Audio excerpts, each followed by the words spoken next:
Hi, I'm Dennis Hillman. I want to talk to you about ball flight, how you can get that low penetrating ball flight that's unaffected by the wind. You know, Ben Hogan said the only time he took a full swing with an iron was when he was downwind. And if you think about it, in 18 holes of golf, how many times are you going to be mostly downwind? Maybe a quarter of the time, maybe a third. So that means 2/3 of the time or more, you should be taking a 3/4 swing with your irons and controlling the ball flight, keeping it down out of the wind.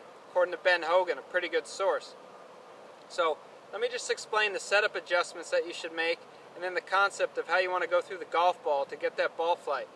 So the first thing I'll do is I'll come down off the top of the grip, about a 1/2 inch to an inch, just to reduce the club head speed and reduce the spin. Next thing I'll do is I'll bring my stance in a little bit narrower and get my weight a little bit more left.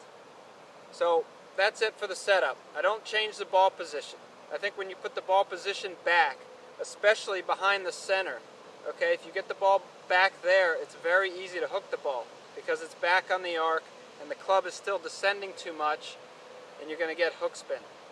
So keep the ball position where you normally have it for a full swing. Now, it should be a 3/4 swing and reduce speed, but how you go through the golf ball, that's the whole key. That's the moment of truth. So in the golfing machine, we talk about the line of compression. The line of compression is this line with the lead arm and the shaft that you create at impact. Okay, the left wrist is flat for a right-handed golfer. It's flat or even bowed. That's the line of compression. Now the secret to golf is sustaining the line of compression as long as possible. So the drill I want to show you is something you can practice. You don't hit a golf ball, but it gives you the feeling of how to go through the golf ball. So this is a pretty long piece of 2x4. It's pretty heavy.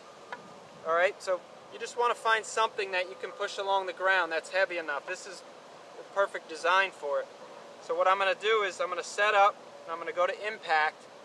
Now I'm going to rotate through and really feel how I push this along, keeping the club face square, keeping the front hand or the top hand flat or bowed and the bottom hand bent as I rotate through and I push this along. So that gives you the feeling of how you rotate through. The club face stays square longer with less loft, and you're going to get that low straight ball flight that the wind doesn't touch. Let me hit one for you.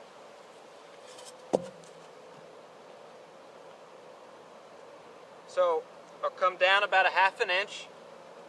Alright, my stance is narrow, weight's a little left. I've kept the ball position in the same place. I'll take a 3/4 swing and I'm going to rotate through trying to feel this right here.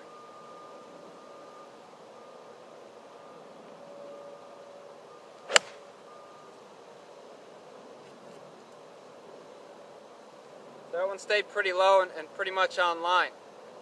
So there's a couple adjustments to make in the setup, and then that's the basic sensation you want to feel going through. So get something that you can drag along and just use that as a drill to give you the sensation, and then see if it works when you hit the golf ball. So go ahead and work on that. Be sure to tune into my website, dennishillman.com, for more video tips and info on lessons in golf schools.